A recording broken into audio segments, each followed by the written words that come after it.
మన మర్రి golden diamonds లో మీరు కొనే ఆభరణాలపై నో జీఎస్టీ, కేవలం 1% నుండి 11% వరకు మాత్రమే గల VA, ఆపై జీరో మేకింగ్ ఛార్జెస్ ఇంకా నో జీఎస్టీ. మర్రి గోల్డెన్ డైమండ్స్. ధాన్యం కొనుగోళ్లను వేగవంతం చేసేందుకు పలు జిల్లాల్లో మంత్రులు సుడిగాలి పర్యటన చేస్తూ అధికారులు సిబ్బందిని అప్రమత్తం చేశారు. చివరి గింజ వరకు కొనుగోలు చేస్తామని, తడిసిన ధాన్యాన్ని MSPకే కొనుగోలు చేస్తామని హామీ ఇచ్చారు. ధాన్యం గింజ ఏంటో తెలియని వాళ్లు బస్సు యాత్రలు చేస్తున్నారంటూ విమర్శించారు. యాదాద్రి జిల్లా యాదగిరిగుట్ట మండలం వంగపల్లిలో ధాన్యం కొనుగోలు కేంద్రాన్ని మంత్రులు ఉత్తమ్ కుమార్ రెడ్డి, పొంగులేటి శ్రీనివాసరెడ్డి, దుద్దిల శ్రీధర్బాబు పరిశీలించారు. అనంతరం సమీపంలోని రామాజీపేట వద్ద ప్రభుత్వ గోదాములలో కొనుగోలు చేసిన ధాన్యాన్ని పరిశీలించారు. ఆ తర్వాత భువనగిరిలో వరి సేకరణపై సమీక్షా సమావేశంలో మంత్రులు పాల్గొన్నారు. ధాన్యం కొనుగోలులో రాష్ట్ర ప్రభుత్వం పారదర్శకంగా వ్యవహరిస్తోందని, రాజకీయాల కోసమే ప్రతిపక్షాలు రాద్ధాంతం చేస్తున్నాయని ఉత్తమ్ విమర్శించారు.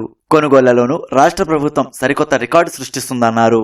చివరి గింజ వరి ధాన్యం MSPకి కొనుగోలు చేసే వరకు, ప్రక్రియ పూర్తయ్యే వరకు ప్యాడీ ప్రొక్యూర్మెంట్ కొనసాగుతుంది. అకాల వర్షాల వల్ల ఎక్కడన్నా వరి ధాన్యం తడిస్తే మా ప్రభుత్వం తడిసిన ధాన్యాన్ని కూడా MSP ధరకి కొనుగోలు చేస్తాము. భారతదేశంలో 29 రాష్ట్రాల్లో అత్యధిక వరి పంట పండింది మన ప్రభుత్వం ఏర్పడిన తర్వాత.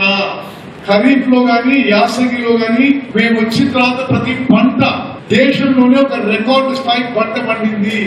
పంట పండడంలో గాని, ప్యాడీ ప్రొడక్షన్ లో గాని, ప్యాడీ ప్రొక్యూర్మెంట్ లో గాని దేశంలోనే తెలంగాణ రాష్ట్రం నెంబర్ 1 లో నిలబడే విషయం కూడా నేను మనం చేస్తున్నా.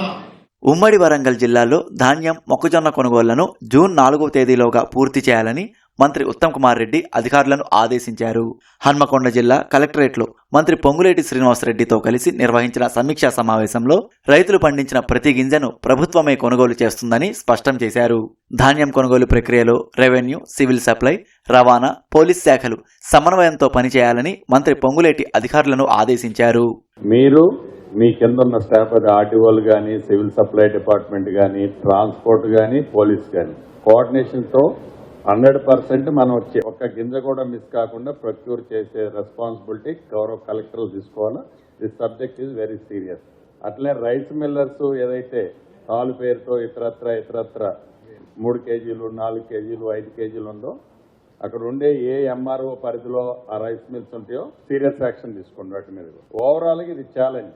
ఈ 5-6 డేస్ ప్రాపర్గా కలెక్టర్సే ఒక్కళ్ళే కాదు, కలెక్టర్ల కింద ఉన్న అధికారులు కూడా తమాషాలు ఏం చేయకుండా ప్రాపర్గా యాక్ట్ చేసి ఆ రైతుల దగ్గర నుంచి ప్రాపర్గా ప్రొక్యూర్ చేయాలని రాష్ట్ర ప్రభుత్వ పక్షాన్ని మీ అందరినీ ఆదేశించడం జరుగుతుంది. పెద్దపల్లి జిల్లాలో ధాన్యం కొనుగోలుకు సంబంధించి మంత్రులు ఉత్తమ్, పొంగులేటి శ్రీధర్బాబు, అడ్లూరి లక్ష్మణ్ అధికారులతో సమీక్ష నిర్వహించారు. కొనుగోళ్లపై మార్గనిర్దేశం చేశారు. అంతకుముందు పెద్దపల్లి జిల్లా పెద్దకలవలలో ధాన్యం కొనుగోలు కేంద్రాన్ని మంత్రులు పరిశీలించారు. ధాన్యం కొనుగోలులో బీజేపీ, బీఆర్ఎస్ రైతులను అధైర్యపరుస్తున్నాయని శ్రీధర్బాబు ఆరోపించారు. ఈ రోజు నేమేం చెప్తున్నామంటే మేము అందరం మీకు ధైర్యం చెప్పడానికి వచ్చినాం. అధైర్యం కల్పించడానికి బీజేపీలు తిరుగుతూ ఉన్నారు. బీఆర్ఎస్, బీజేపీ వాళ్ళు మీకు ఇబ్బంది పెట్టే ప్రయత్నం చేస్తే మీరు ఆందోళన పడవద్దు, ధైర్యంగా ఉండండి. ఒక్క గింజ కూడా తిరగకుండా ప్రభుత్వం సేకరిస్తుందని ఈ రోజు మార్కెట్లలో తిరుగుతా ఉన్నారు. వాళ్ళ ప్రభుత్వం, కేంద్ర ప్రభుత్వం ఒక్కటి కూడా సహకరిస్తలేదు. ఈ రోజు వాళ్ళ బాధ్యత కాదా? ఈ రోజు క్షేత్రస్థాయిలో మంత్రుల పర్యటనతో అధికారులు కొనుగోళ్లలో వేగం పెంచారు.